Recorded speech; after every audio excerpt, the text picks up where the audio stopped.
Esse é a palestra, da semana. Nós estamos na segunda parte dessa palestra. Essa palestra é a 201. Nós falamos da primeira parte semana passada. Desmagnetização dos campos de força negativos. E hoje nossa proposta é falar sobre a dor da culpa.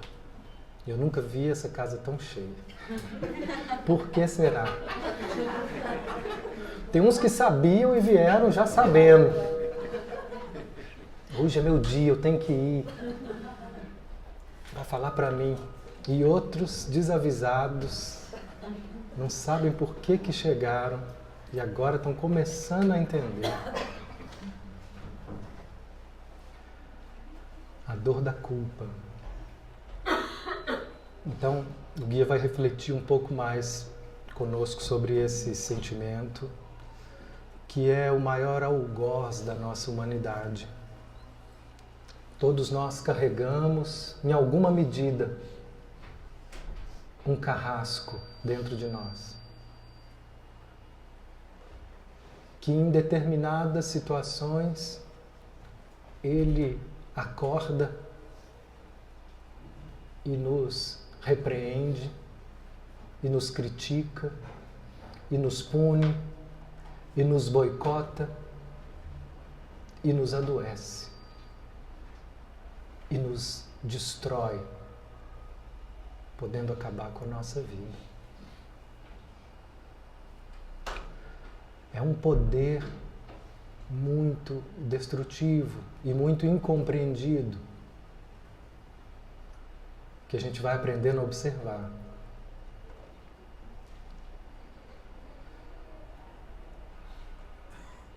Eu conversava com uma pessoa e ela viveu, né, é uma pessoa mais idosa, então ela viveu num tempo onde uma mãe dela, com muitos filhos no interior, não tinha muito aquele trato, aquela delicadeza. E era uma vida mais rude, um movimento onde ela não se sentiu, na experiência de vida dela, amada. Ela sentiu que era mais uma que dava trabalho para a mãe e ela foi vivendo assim. Isso foi tão difícil para ela lidar com essa dor que ela foi se fechando.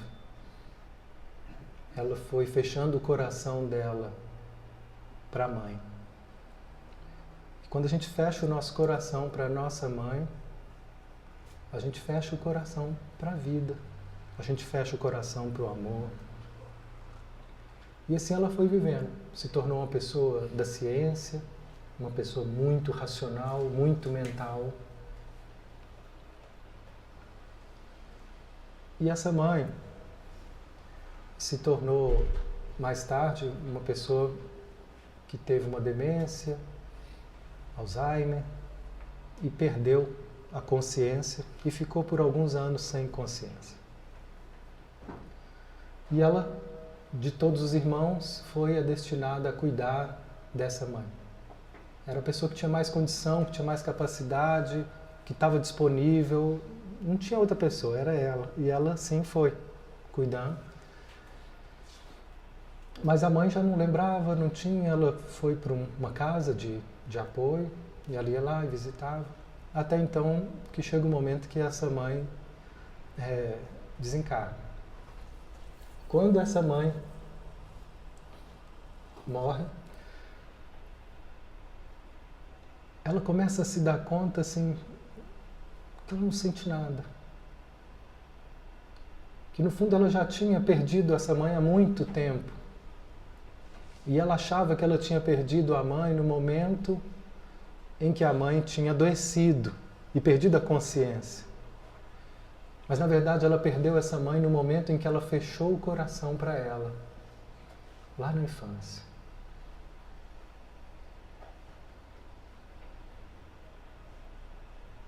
Então, quando essa mãe morre, vem à tona um sentimento que ela não estava conseguindo dizer que esse sentimento era culpa. Isso não estava claro. Então, às vezes, a gente sente culpa sem saber que está sentindo culpa. E foi um trabalho para que ela consiga dar nome para o que ela estava sentindo. Mas, no fundo, no momento em que a mãe definitivamente parte, é que ela se dá conta que agora não tem mais jeito. Que agora não há como mais resgatar, reconstituir, restaurar aquela relação de amor. Em algum lugar dentro dela,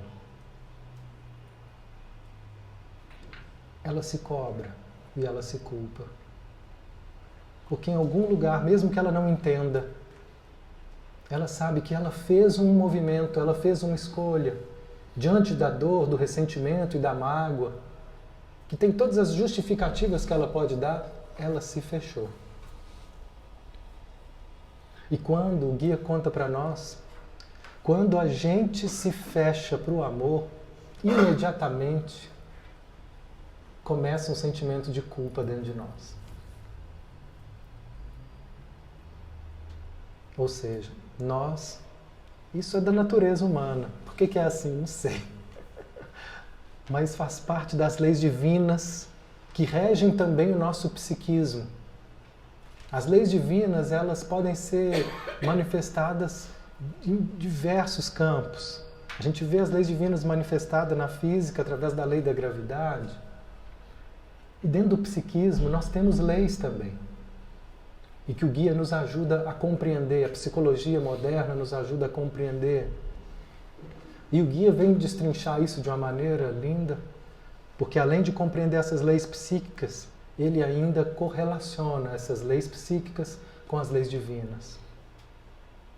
Então faz parte de uma lei do nosso psiquismo, que quando a gente se fecha para o amor, nesse momento, começa um sentimento de culpa. E que ela racionalmente tentava justificar, dizendo, mas quantas vezes ela falou coisas que me machucou, quantas vezes ela virou as costas para mim, quantas vezes eu precisei dela, quantas vezes aconteceram essas coisas, coisas de humanos, coisas que ela como mãe também deixou acontecer com o filho dela. Inevitavelmente, nós vivemos isso com os nossos pais e nós vivemos isso com os nossos filhos, que é o retrato da nossa imperfeição. E se a gente for focar na imperfeição do outro e na dor que eu senti diante dessas dificuldades, eu vou me prender e fechar meu coração e justificar, e eu vou ficar preso num círculo vicioso e tentar então compensar das formas mais mirabolantes. Eu vou tentar ser especial para a vida, para ver se eu recebo da vida aquilo que eu não consegui obter ali. Ser especial para o meu parceiro, ser especial para as pessoas nas minhas profissões. E eu vou me cobrar, e me cobrar, e me cobrar, e me exigir estar sempre além dos meus limites. Então, por trás disso tem um nome que não estava sendo reconhecido, que não estava sendo dado. E ali nessa conversa, então, ela pôde reconhecer. De alguma forma, eu me sinto culpada. Porque no fundo, se a gente for ver o que está por trás da mágoa, o que está por trás dessas coisinhas que eu me ressenti, sabe o que existe? Uma criança que diz, mamãe, eu quero estar mais perto de você. Eu quero me sentir mais perto de você. Como eu gostaria de me sentir mais próxima.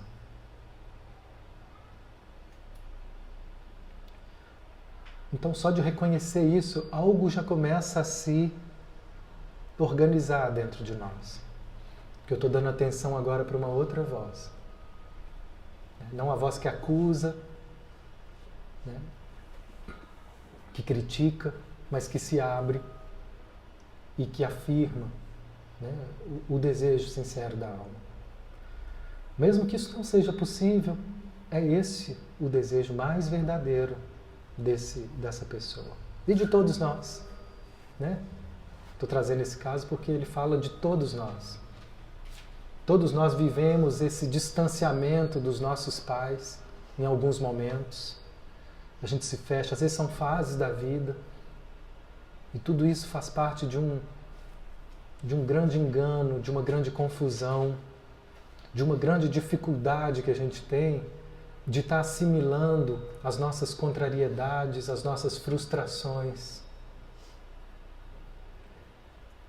E a partir do momento que a gente vai dando conta de acolher isso, dar voz para isso, nós também vamos dando voz para essa outra parte lúcida, para essa outra parte mais verdadeira, que no fundo seguimos e movemos céu e terra para buscar o amor. Mesmo quando a gente às vezes segue caminhos estranhos e distorcidos, por trás dessa busca distorcida, a gente nota que há uma busca distorcida por amor. Ela só está distorcida, mas o que se quer quando busca, no fundo, é um amor. Então, o guia começa fazendo uma distinção, e ele diz nesse slide: eu faço uma distinção clara entre remorso e culpa. Remorso é a dor profundamente sentida pelos seus erros. Quando você não perde de vista a sua divindade. Ou poderia dizer, para a gente poder aproximar, porque eu não sei se vocês têm em vista a sua divindade. Eu acho que é muito raro encontrar alguém que tenha a sua divindade em vista. Mas eu poderia usar uma outra palavra. Quando a gente não perde de vista a nossa dignidade. Quando eu assumo um erro sem perder de vista a minha dignidade. Isso é um remorso. Isso é o arrependimento. Que no Evangelho a gente ouve essa voz: arrependei-vos. Né? Pois são chegados os tempos da transformação. Arrependei-vos. A gente só vai dar um passo se eu conseguir encontrar esse arrependimento dos meus erros. Eu só vou mudar os meus erros se eu der conta de me arrepender deles.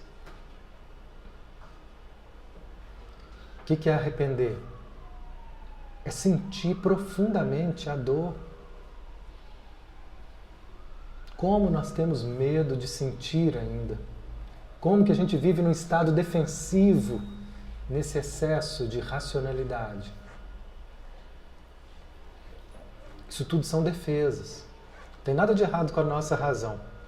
A não ser quando ela começa a existir para poder justificar os meus sentimentos, para poder me afastar do meu sentir. Então ela está sendo usada como uma defesa. E é o que mais a gente vê. Então, esse é o arrependimento, esse é o remorso. Quando a gente dá conta de sentir os nossos erros sem perder a nossa dignidade. Dessa forma, você se torna uma pessoa melhor e mais forte. Quando a dor do remorso está sendo totalmente saboreada. Olha a palavra que ele usa. Tem sabor. Isso não é ruim. A gente se torna uma pessoa melhor e mais forte quando eu assumo essa dor do remorso. Quando eu saboreio ela. É uma libertação a gente poder assumir que eu estou me sentindo muito mal. Eu sinto muito pelo que eu fiz. A gente pode pedir perdão é diferente isso.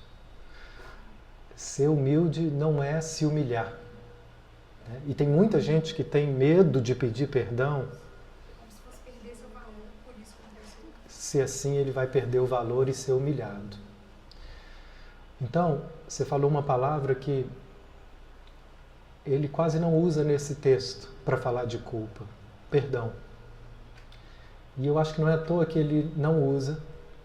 Assim como eu, acompanhando o trabalho da constelação familiar, não se usa a palavra perdão no trabalho de constelação familiar. E aqui ele não está usando isso. Porque nós temos um equívoco muito grande na forma de lidar com essa palavra, com esse conceito. Quando eu digo para a pessoa perdão, eu estou fazendo um pedido para ela. Eu estou pedindo para ela me perdoar.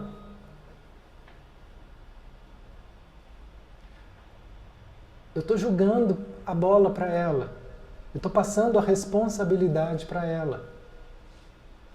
E ai dela, se ela não me perdoar.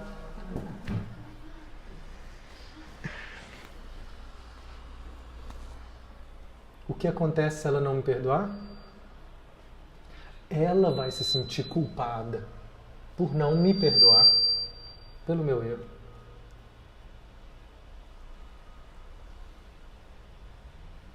Percebe? O jogo, eu já estou liberado porque eu já pedi perdão. Como se pedir perdão já me liberasse da responsabilidade de ter te causado um dano. É muito fácil, né? Só pedir perdão. Então nós estamos reformulando isso aos poucos, né? A religiosidade e a compreensão desse universo espiritualista, espiritual, ele precisa andar de mãos dadas com a psicologia. Para que a gente possa estar caminhando com conceitos que estejam mais de acordo com essas leis psíquicas. Né? Compreendendo melhor o significado profundo dessa dinâmica. Então, dentro desse trabalho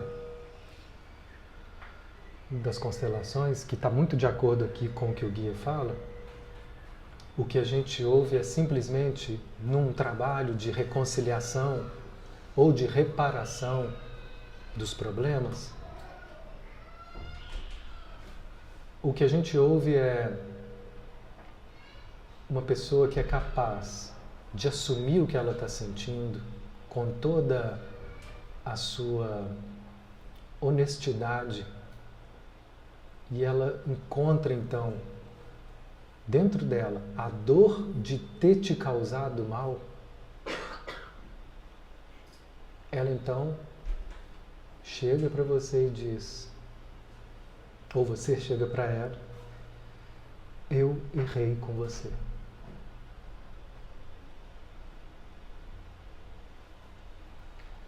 Eu te machuquei. Eu te fiz mal. E o máximo que eu posso falar é que eu sinto muito. Sim?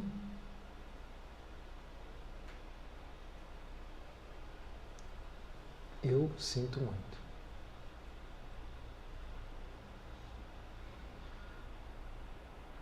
Isso só é possível quando eu assumo esse arrependimento dessa forma saudável. Porque quando eu estou preso na culpa, isso vai negar a minha divindade, isso vai, ele fala, avassala o eu. Aí eu não vou querer uma reconciliação, eu vou querer ser punido. Como se só a punição fosse suficiente para que eu me sentisse perdoado. E aí a punição, ela nunca vai ser suficiente para isso.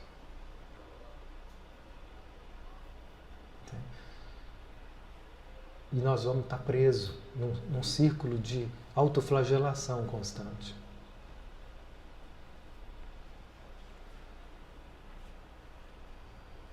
Mateus, Oi.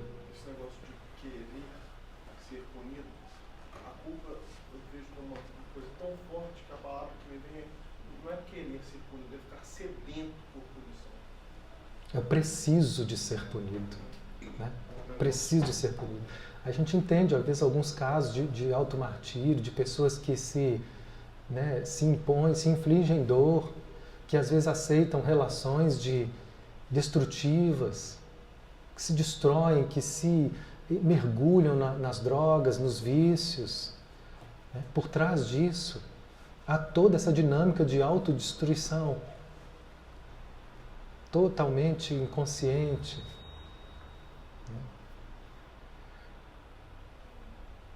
Então, o guia vai dizer, um dos obstáculos importantes a querer estabelecer o canal com seu eu real e a querer desistir da desonestidade é a sua culpa pela dor que você já infligiu ou ainda está infligindo. Como a gente foge dessa dor da culpa de estar causando mal para o outro? Por medo de assumir isso e perder meu valor e me humilhar. Então, a palavra-chave nesse trabalho do guia, ele diz que espiritualidade, desenvolvimento espiritual, é acima de tudo a gente aprender a ser honestos conosco e com o outro. Essa é a palavra-chave para todo esse trabalho. A gente vai aprendendo a ser mais honesto. Isso é um desafio, isso dá trabalho, porque para que eu possa ser honesto com o outro, primeiro eu preciso saber o que eu estou sentindo. Como é que eu vou ser honesto com você se eu não sei nem o que eu estou sentindo? Se eu vivo num mundo tão externo, tão exterior, que eu não sei. E às vezes a gente começa a saber e nega. Ou às vezes a gente realmente se recusa a querer saber. Eu não quero saber. Quando isso me causa dor, quando isso me constrange. E uma das coisas que a gente menos quer saber é sobre as nossas culpas. Por isso que esse trabalho de cura havaiana, Ho'oponopono, ele chegou e ganhou uma dimensão muito significativa. Ele também vem, de uma forma um pouco diferente, trabalhar essa necessidade nossa. Quando a gente fala do arrependimento e do remorso, sabe de que nós estamos falando? De assumir a responsabilidade. Quando eu nego a culpa, eu estou querendo me isentar da responsabilidade. Não, eu só fiz isso por causa disso, disso e daquilo, porque ele fez isso comigo, aí eu fiz isso. Então, foi só porque eu fiz que ele fez isso. Ou quando eu vou para a culpa, eu também estou negando a minha responsabilidade. É uma outra forma de negar e dizer, olha, eu mereço, eu sou um zero, eu sou um lixo, então eu mereço ser destruído. E quando eu me coloco nesse lugar de merecer ser destruído, eu estou me isentando da responsabilidade de reconstruir os danos e a destruição que eu possa ter causado. A culpa é outra face da vítima, né? É outra face da vítima. Quando eu me culpo, de alguma forma eu estou também entrando numa vitimização que é a ausência da responsabilidade. Que é diferente quando eu chego e falo, olha, eu errei, eu assumo, eu não fui legal com você quando eu fiz isso. E se eu não faço isso, começa um transtorno dentro de mim. Me procurou uma pessoa uma vez que ela estava sofrendo porque ela estava se sentindo muito insegura no relacionamento dela. Ela falou, eu estou me sentindo muito ciúme, eu estou insegura. Nossa, eu achei que eu já tinha superado isso, Mas é uma insegurança tão grande. Nossa, estou me sentindo dependente de novo. Eu estava bem, eu achei que isso não ia me pegar mais. Ela foi falando, né? O que foi que aconteceu esses tempos? Ela foi conversando, eu falei, aconteceu uma coisa. Eu estava muito bem, tal, com o meu namorado, e a gente viajou junto. Aí depois de um tempo, ele teve que voltar e eu fiquei lá onde estava. E aí, tinha um fotógrafo lá, especialista em fotos de nudismo. E eu fiquei muito animada e resolvi fazer umas fotos com esse fotógrafo. E é uma pessoa muito engajada no movimento feminista. Então ela ficou durante um tempo com esse conflito: posso ou não posso fazer foto? Posso ou não posso fazer foto? É meu corpo. E um dos jargões do feminismo hoje é: meu corpo, minhas regras. Né? Esse movimento feminista ele vem para tentar restaurar a balança que foi muito ferida pelo homem, por toda a masculinidade doentia. Mas se as mulheres não tomarem cuidado, o que está acontecendo é que, em nome dessa restauração, elas também estão criando mais feridas e usando das mesmas armas que os homens usavam para ferir, para impor.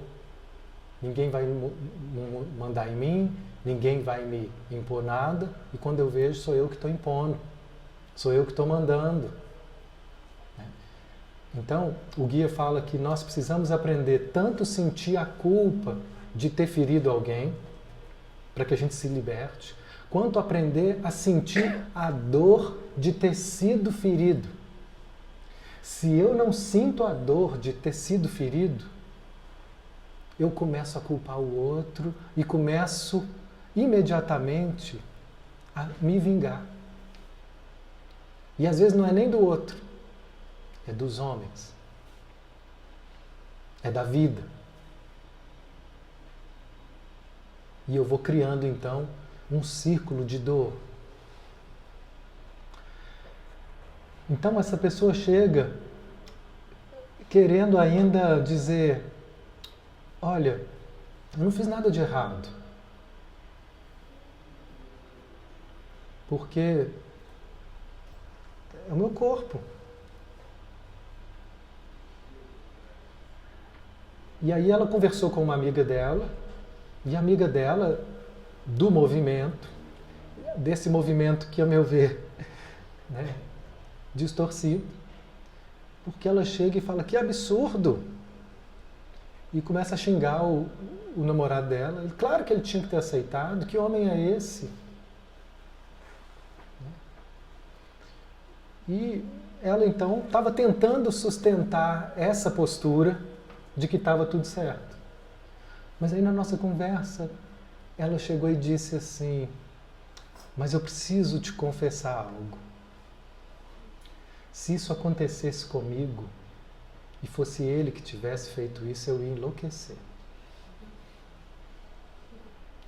Então, não é a questão de dizer se isso é certo ou se isso é errado. Mas se isso para ela causa dor, se isso para ela está de acordo com a ética dela, porque se tiver de acordo, o princípio ético diz assim: quando eu faço algo, nesse momento, eu dou autorização para o mundo inteiro fazer o que eu faço. Essa é a ética. Você pode fazer o que você quiser, mas conviva com as consequências. Tudo que você fizer vai ter uma consequência. E quando você faz algo, você está autorizando a receber isso que você está fazendo. Essa é outra lei. É uma lei divina. Essa lei de ação e reação. Quando eu faço algo, eu abro o meu campo para receber essa mesma coisa. E aí o que aconteceu com ela? Logo depois dela ter feito isso, eu disse para ela: parece. E o namorado, lógico, ficou muito revoltado, ficou com muita raiva, falou coisas até exageradas, chegou a ser desrespeitoso, ele enlouqueceu. Como ela disse que enlouqueceria, ele enlouqueceu. E nessa, ela continuou dizendo, não, mas é isso mesmo, até que ela começou a reparar que no fundo ela estava se sentindo culpada. Ela, agora eu consigo assumir isso. Enquanto ela não assumiu que ela estava se sentindo culpada, ela estava se punindo. Como? Ela estava sentindo lá no fundo da alma dela que ela merecia ser traída. Isso não é racional, gente. Nós estamos falando aqui de um movimento emocional. Ela merecia, ela sentia que porque o que ela fez, como ele se sentiu traído. E ela lá no fundo, ela sabe, ela fala, eu não o considerei. Eu não construí essa decisão com ele. Eu o desconsiderei. Pensei naquele momento só no que eu estava afim. E tudo bem? Aparentemente sim. Mas lá no fundo, pela forma com que isso foi feito, tem algum problema com nudismo, gente? Nenhum. Nenhum problema. Mas a forma com que isso foi feito gerou dor. E ela então se sentiu lá no fundo, só que ela não estava conseguindo admitir. E isso se transformou então. Percebe então como é que funciona esse mecanismo? Quando a gente não assume o dano que a gente causa, isso começa a virar um fantasma dentro de nós. A nos cobrar, a nos punir e a sentir que a gente merece aquilo que a gente provocou.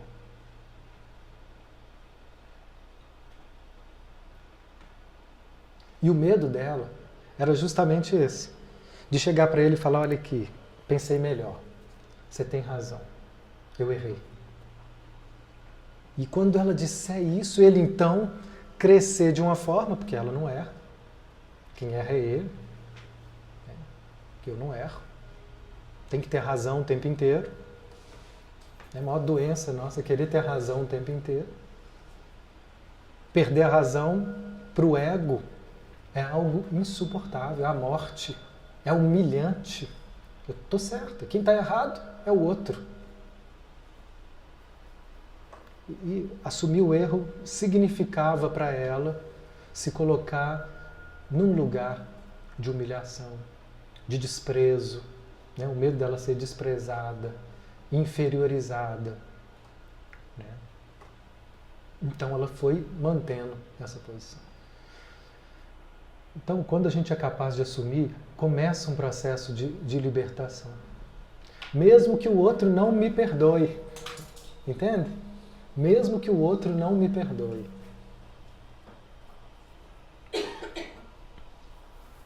Eu me liberto quando eu consigo assumir a minha responsabilidade.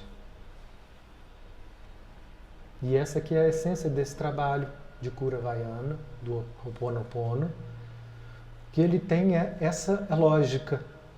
Ele nos incentiva a assumirmos a nossa responsabilidade, mesmo quando eu não entendo o que eu fiz para a pessoa, mesmo quando aquilo nem parece algo que me diga respeito. Por exemplo, eu vi na TV um assassinato, mataram um assassino, né? Chegou ao ponto de tirar a vida da outra pessoa. E eu não tenho nada com isso. Não matei ninguém, nem conheço essa pessoa, nem conheço a vítima. Mas a gente esquece que nós estamos todos ligados. Que no fundo, na essência, na nossa energia, somos todos um. Não existe essa individualidade, não existe você sem sua mãe, sem seu pai, não existe você sem nós. né? Nós estamos todos ligados energeticamente. O que um movimento faz repercute no todo. Então, uma pessoa dentro dessa consciência, desse trabalho, ele poderia dizer para esse agressor e para essa vítima: eu sinto muito pela parte minha que alimentou esse crime. Porque nós alimentamos as guerras, nós alimentamos essa roubalheira que existe no nosso país, nós alimentamos a violência. Ah, mas eu não mato ninguém, mas a minha agressividade, a minha intolerância, ela é num grau menor, mas a minha intolerância, a minha agressividade, ela gera uma energia, e que para aquela consciência que está mais frágil e que ainda está comprometida, vai acumulando e essas energias vão ali ganhando um representante. E ele então passa a ser um representante da agressividade da nossa comunidade. Assim como quando a gente começa a receber na nossa humanidade esses mestres, o Cristo, o Buda, perto de nós, né? Madre Teresa, Irmã Dulce, Chico Xavier, Francisco de Assis, mestres da libertação, eles são representantes do melhor de nós. Então esse trabalho diria: eu sinto muito que uma parte minha tenha provocado isso. Então é eu assumindo a responsabilidade pelo todo. Em vez de dizer, não tem nada com isso. Então é uma outra lógica que está chegando. O que o guia está falando aqui é um trabalho mais profundo, onde a gente busca identificar o que exatamente. E esse primeiro exemplo, o que exatamente estava transtornando a mulher era a culpa de ter fechado o coração para a mãe. Nesse segundo exemplo, o que estava transtornando essa moça era a culpa de ter causado dor com a atitude dela no namorado que ela estava tão bem, que ela tanto gosta, que estava sendo um cara super legal com ela, e ela tem essa atitude. Você estava colocando que da lei que quando a gente fecha o nosso coração, inicia a culpa, né? Exato. E aí eu comecei a pensar a questão do pecado original, né, na verdade, que o nosso pecado é o de não de se sentir separado de Deus. Perfeito. Né, e que ao mesmo tempo é isso, né? Nós somos culpados, nós nascemos, né, pecadores. Essa é a culpa primordial. Porque a gente nasceu apartado, né, desse amor divino, a gente não se reconhece, né? Sim. Como estando junto, então talvez venha daí, né? É da essência mesmo que somos. Perfeito. Do mesmo jeito, né, que a gente vai aprendendo a se reconciliar com os nossos pais e com as pessoas que a gente se separa pelas mágoas, pelas incompreensões, né? Existe toda essa simbologia da queda que trata da dinâmica da nossa evolução e que diz, em algum momento na nossa evolução, nós nos apartamos de Deus. A gente fez escolhas que fechou o nosso coração. Pela nossa liberdade, usamos de uma forma a se apartar. Nesse momento acontece uma queda. E tudo que a gente faz é tentar reparar isso para poder se unir de novo a essa fonte divina. Tudo que a gente faz, trabalhos sociais, meditações, estudos, palestras do guia, trabalho de autoconhecimento, que é o caminho. Tudo isso tem o propósito de estar nos reconciliando com essa divindade em nós, com as nossas raízes divinas, com o nosso Criador, porque todos nós carregamos essa porção luciferiana, essa porção de queda, todos nós temos em alguma dimensão o nosso coração fechado, onde a gente quis criar um mundo que seja do meu jeito. Foi assim que Lúcifer, essa que é a simbologia, a mitologia de Lúcifer, ele quis criar algo do meu jeito. E nós queremos criar coisas do nosso jeito toda vez que a gente não consegue aceitar a realidade. E aí isso faz parte de todos nós, percebe? Que nenhum de nós é capaz de aceitar a realidade o tempo inteiro. E a realidade é essa. Às vezes eu não gosto, às vezes eu não concordo, mas é isso. É isso que essa pessoa tem para me oferecer. Ah, mas ele não podia fazer isso comigo. Ele tinha que ter me dado mais. Ela tinha que ter me compreendido.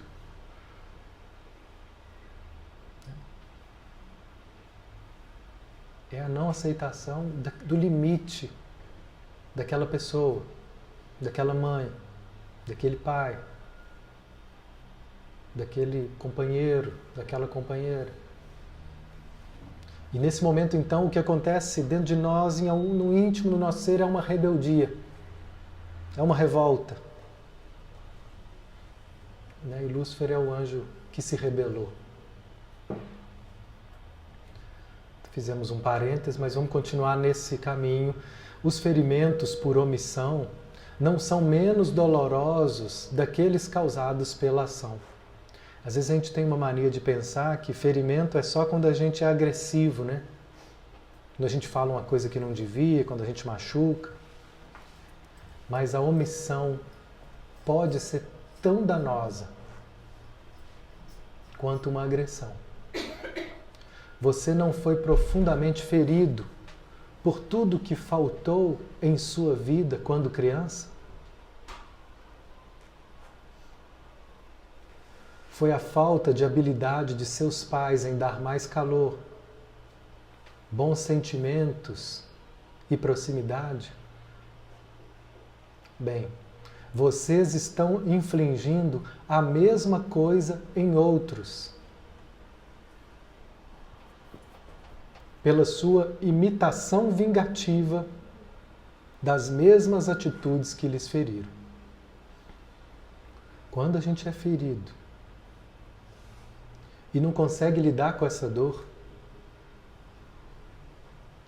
pode ser a ferida de receber a omissão do carinho que eu gostaria, da atenção que eu gostaria dos meus pais. E quando eu vivo essa dor e não dou conta de digerir essa dor, de aceitar essa dor, o que acontece é que eu começo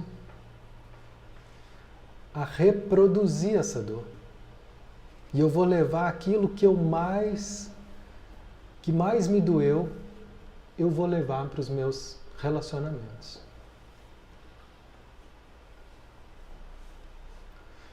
E aí ele diz algo que pode mexer com todos nós, porque a gente não tem a menor consciência disso a princípio. A não ser que a gente vá aprofundando, e aí a gente pode encontrar. Se vocês estão oprimidos pela dor da sua culpa, é somente porque vocês decidiram optar por essa reação. Qual reação? A reação de me vingar. Então, no fundo, o que ele diz é que a gente vive se vingando dos nossos pais.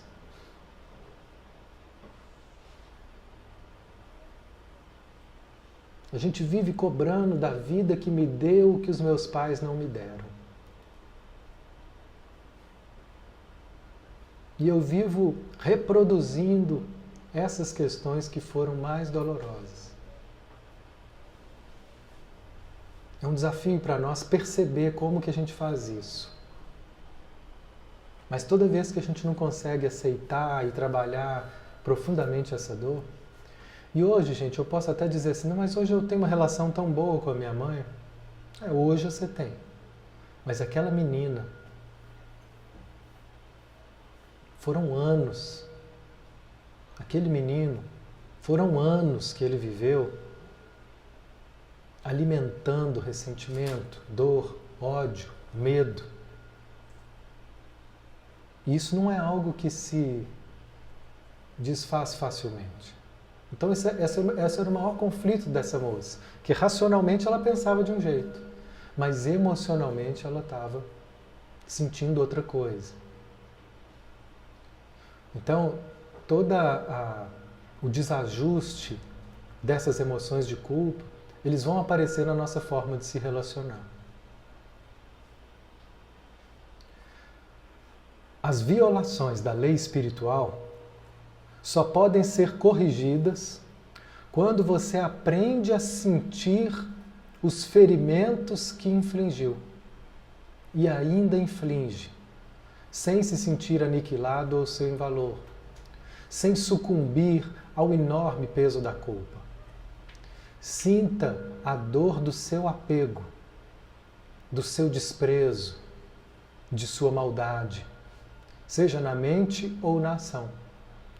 Porque às vezes eu não estou agindo de uma forma desprezível, mas eu estou desprezando mentalmente, silenciosamente. Sinta isso que você está fazendo. Esse que é o caminho da mudança. Quando você se agarra a qualquer tipo de intencionalidade negativa, você não pode evitar de ferir aos outros. Toda vez então que a gente vive, o que ele fala, se agarrar a essa intencionalidade negativa, é ainda estar vivendo, né, baseado nas dores do passado, em que a gente não conseguiu digerir, e essas dores criam intencionalidades negativas, do tipo, eu não vou obedecer a homem nenhum vai mandar em mim, eu não vou me submeter a homem nenhum. É o caso dessa moça. Ela, sem perceber, ela estava alimentando uma intencionalidade negativa contra os homens. E o namorado dela não estava tentando submeter, não tinha nenhuma opressão ali, mas isso levou ela a criar uma situação onde ela olhou para ele como um inimigo que estava impedindo ela de ser livre, e ela tinha que ser livre, expressar.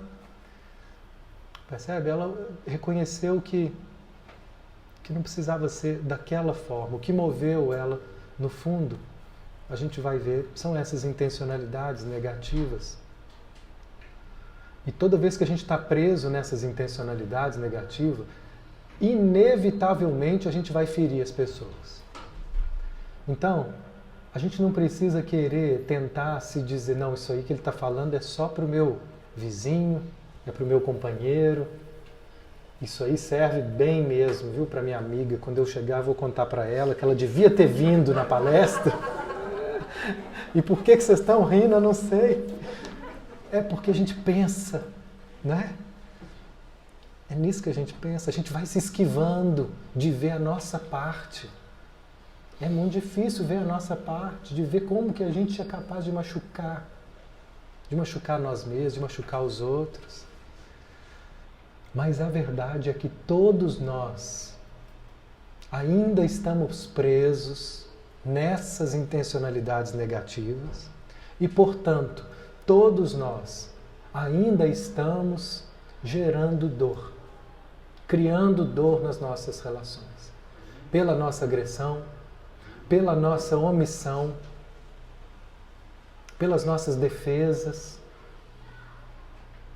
pela nossa desonestidade, nós estamos ainda criando.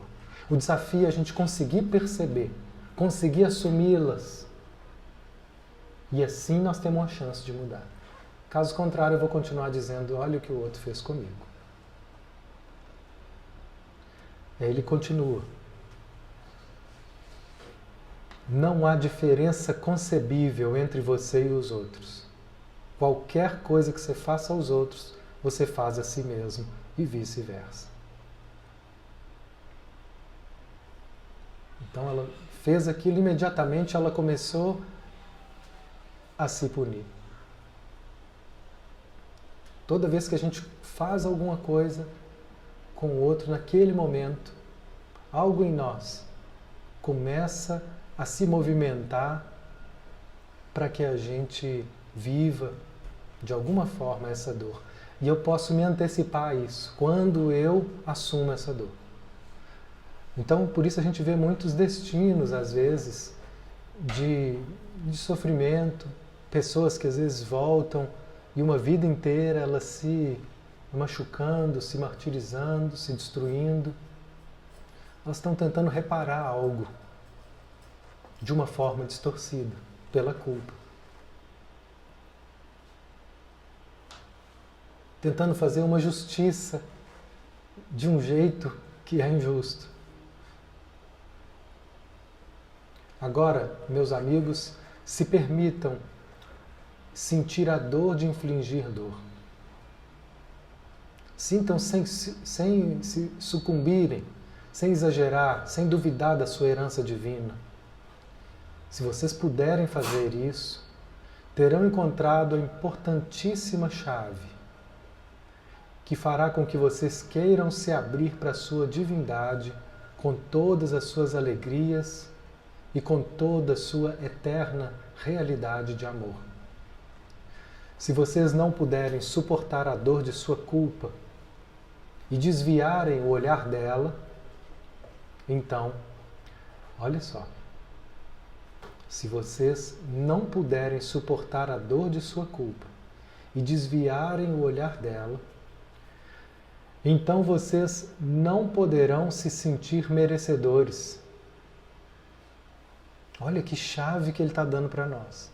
Eu só consigo me sentir merecedor de verdade dessa relação, dessa profissão, dessa vida, se eu for capaz de sentir a dor da culpa, do remorso, de ter causado dano.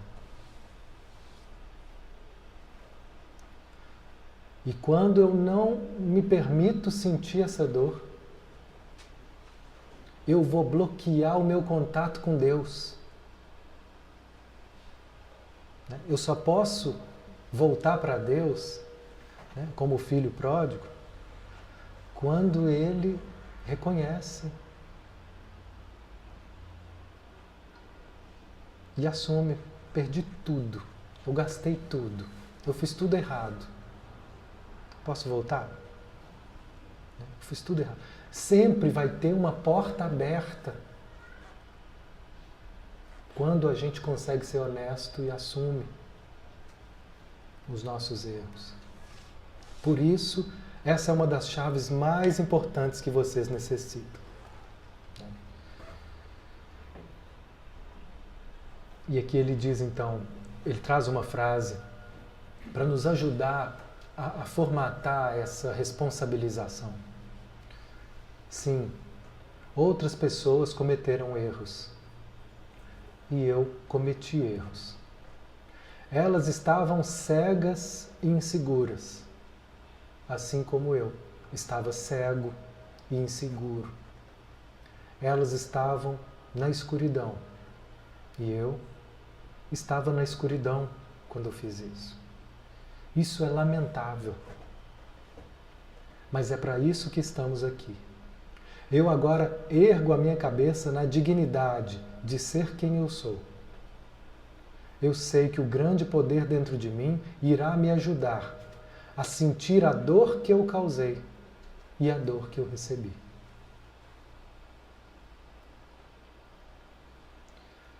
Se eu não me disponho a sentir isso, sabe o que vai acontecer? Nós vamos criar um campo e a vida vai trazer isso.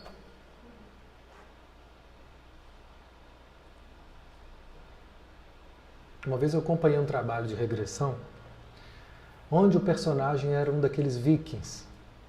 Vocês já viram esse seriado Vikings? É uma beleza. Ele acha que é dele e toma. Acha que é meu e entra. É uma agressividade sem moral nenhuma. Mas aquilo fazia parte da cultura daquele povo. Dominar e impor o poder era algo normal para aquela cultura e para aquela época. Se um homem não fizesse aquilo é porque Ele estava em desacordo. Então não há julgamento aqui, era um momento histórico. Mas não é porque não tinha consciência que uma lei não estava sendo infligida. E esse era um bárbaro que ele entrava nas casas com o pé na porta, aquele machado na mão, e ia dividindo no meio todo mundo. E assim ele ia até que ele morre. E quando ele morre, começa um trabalho de tentativa, de sensibilização daquela alma.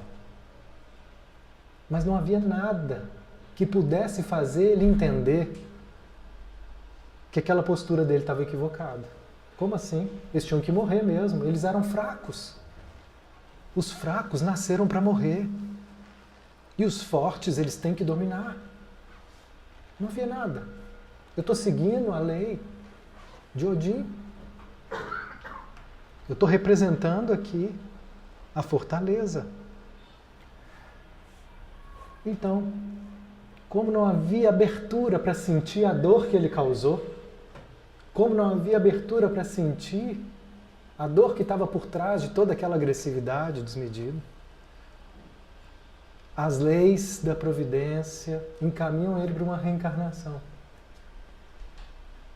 E ele reencarna numa tribo indígena, alguns anos depois, vivendo ali na natureza, com arco e flecha, aquelas lancinhas de madeira, e de repente, essa tribo, ela é invadida pelos espanhóis, pelos ingleses, pelos dominadores, com espadas, armaduras, com um poder descomunal, que massacra toda a família dele, que o massacra, que dizima toda aquela aldeia.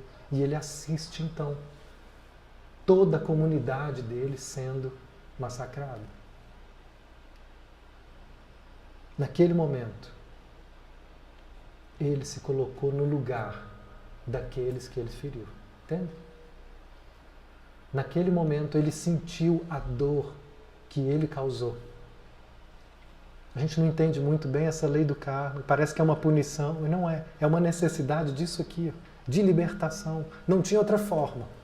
Se a gente continuar negando as nossas culpas, não tem outra forma. Nós vamos atrair situações que possam nos ajudar a nos colocar no lugar do outro. E é muito curioso a gente ver isso nos relacionamentos. Você vive um relacionamento que você está ali e tal, e você vai para num lado da moeda, e às vezes você começa uma outra relação, é o outro lado. Fala, gente, agora eu estou me queixando de tudo aquilo que meu ex se queixava de mim. Quantas vezes já vi isso? Virou a moeda. Não precisa nascer de novo, não. A próxima relação já traz situações, não acredito, que agora ele se queixava, eu não entendia. Ele falava que eu era distante, que eu falava que eu era isso, que eu era aquilo, e agora eu estou vendo o que ele sentia.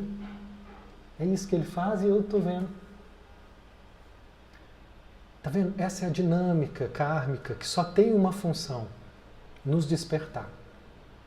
E se a gente puder um pouco mais cedo, em vez de esperar, né, essa roda da vida girar, eu ir de encontro àquilo que está causando dor em mim, que está causando dor no outro, eu me liberto disso mais facilmente. Peço a vocês então que fechem os olhos, a gente encerra o nosso encontro, agradecendo mais uma vez por a gente estar num momento histórico, num momento de vida, onde tanta lucidez, tantas chaves de libertação têm chegado para nos estimular a dar mais passos em direção à nossa libertação, das nossas ilusões, da nossa inconsciência, dos nossos enganos. Gratidão ao Guia, gratidão ao Cristo e todos esses mestres que continuam vibrando por nós e nos sustentando nessa caminhada. Graças a Deus.